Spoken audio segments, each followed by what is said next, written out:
Bom, o que é que você faria se tivesse nesse local, cercado de árvores, um quintal bonito, com a brisa agradável, os pássaros cantando, uma mesa farta, tomamos café, depois açaí e, para piorar as coisas, uma rede estendida aqui do lado. E aí você sai da mesa, vai para a rede. Quando cansa da rede, vem para a mesa. Não é tanto assim não, mas sem dúvida, acho que esse local é apropriado para falar sobre família, especialmente filhos. Estou aqui na casa dos irmãos Jorge e Meire, que se tornaram a casa deles se tornou a minha hospedaria quando eu venho aqui no Acre nos últimos tempos. Bem, mas deixando de fazer inveja a vocês, vamos à pergunta. A pergunta que foi feita é a seguinte: nesse tempo difícil, ainda vale a pena ter filhos? Essa é uma pergunta interessante. A Bíblia diz que nos últimos dias sobrevirão tempos difíceis. E sabemos que, mesmo a parte das dificuldades do tempo, por outros valores que se intrometeram e conquistaram o coração da sociedade, a família tem sido cada vez mais desprezada e a geração de filhos, ter filhos e criar esses filhos, tem se tornado uma opção descartável, porque, primeiro, as pessoas não valorizam mais o casamento, ah, e estando casados, muitos têm os seus próprios sonhos, querem as conquistas idealizadas e acham que os filhos serão um estorvo. E além disso, há certamente o desafio de criar filhos numa época assim tão difícil como essa em que nós vivemos. Então a pergunta faz sentido: ainda vale a pena ter filhos nesse tempo difícil em que nós vivemos? Deixe-me responder com algumas referências bíblicas. Começando em Gênesis, capítulo 5, verso 28, temos a narrativa do nascimento de Noé. Lameque viveu 182 anos e gerou um filho, deu-lhe o nome de Noé, dizendo: este nos consolará dos nossos trabalhos e das fadigas das nossas mãos, nesta terra que o Senhor amaldiçoou.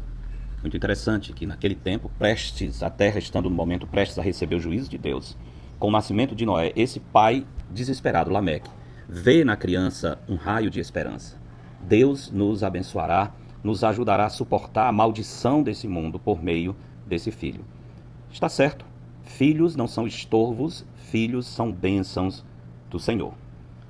Não estou dizendo que é fácil, não estou dizendo que há fórmulas mágicas para criar filhos abençoados, tementes a Deus, não existe isso. Sem dúvida, é um ministério árduo, mas é um ministério abençoado e por meio dos filhos nós conseguimos estender a bênção de Deus, aquilo que o Senhor faz por nós para outras pessoas. Outro texto importante a considerar quando pensamos em filhos, Salmo 127 diz, verso 3, herança do Senhor são os filhos, o fruto do ventre, o seu galardão. Como flechas nas mãos do guerreiro, assim são os filhos da mocidade. Feliz o homem que enche deles a sua aljava, não será envergonhado quando enfrentar os seus inimigos no tribunal. Bem interessante isso. Primeiro, Salomão, esse é um salmo de Salomão, começa dizendo que os filhos são bênçãos, são herança do Senhor. Às vezes temos dificuldades com filhos, mas temos que lembrar, os filhos não são nossos, os filhos pertencem a Deus. Nós somos mordomos do Senhor, cuidando desses filhos que o Senhor traz para nós. O salmista diz que eles são como flechas nas mãos do guerreiro. Flechas encontram seu sentido não em ficarem na aljava, mas em serem atiradas. Ou seja, por meio dos filhos nós conseguimos disseminar bênçãos. Nós atiramos esses filhos como flechas de bênção, levando a palavra de Deus, o temor do Senhor, o conhecimento de Deus para essa sociedade pervertida e corrupta. E por meio deles nós podemos estender a bênção do Senhor até os confins da terra. Feliz o homem que enche deles a sua aljava. Há um debate sobre quantas flechas cabiam na aljava, mas acho que esse não é o propósito do texto, falar sobre quantos filhos devemos ter, mas simplesmente para dizer que nenhum filho deve ser considerado como um problema que Deus está nos dando. Os filhos, Deus utiliza, inclusive, para nos proteger. Quando diz que o pai não será envergonhado quando enfrentar os inimigos na porta, isso é, na porta da cidade se decidiam as questões judiciais, e muitas vezes pessoas podiam ser acusadas diante dos anciãos da cidade, acusadas falsamente. E quando um homem digno estava sendo acusado falsamente, ele trazia os filhos para testemunhar e defendê-lo diante das portas perante aqueles que estão o acusando. Então, Deus utiliza certamente os filhos de maneira especial na nossa vida. Salmo 128 também tem esse tópico da bênção do Senhor sobre o lar.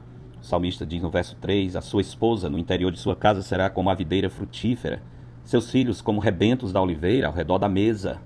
Eis como será abençoado o homem que teme ao Senhor. Mais uma vez, a palavra de Deus dizendo que Deus nos abençoa por meio de filhos. Portanto, independente do tempo, a bênção do Senhor vem sobre a vida de um casal por meio dos filhos. Além disso, temos o Senhor Jesus Cristo, que amava as crianças. Lembra? Mateus 19, de 13 a 15, aquele momento perto do final do ministério de Jesus, quando os pais, as mães estavam trazendo as criancinhas e os discípulos querendo retirá-los porque achavam que estavam incomodando o mestre. Jesus disse, não os embaraceis, deixai vir a mim os pequeninos, porque dos tais é o reino dos céus. Jesus ama as crianças. Jesus utiliza as crianças também no seu ministério até como modelo daqueles que hão de herdar a vida eterna. O mundo odeia as crianças. Satanás odeia as crianças. As filosofias humanas diminuem o valor e a dignidade das crianças e tentam colocar na nossa mente, por meio das ideologias mundanas, que as crianças são problemas e que se você quer ter uma vida tranquila, é melhor criar gato, criar cachorro do que ter filhos. Imagina, isso vai de encontro a tudo o que a palavra de Deus diz acerca das crianças. Mas queria terminar relembrando um episódio muito interessante no livro de Esther. Não fala diretamente sobre crianças e filhos, mas é um momento em que Mordecai, o primo da Esther,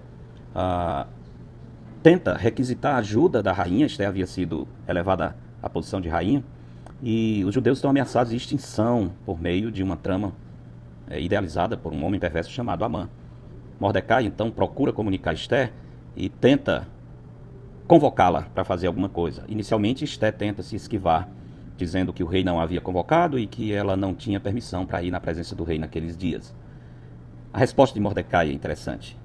Ele diz, porque se você ficar calada agora, de outro lugar virá socorro e livramento para os judeus. Mas você e a casa de seu pai perecerão. Mas quem sabe se não foi para uma conjuntura como esta que você foi elevada à condição de rainha.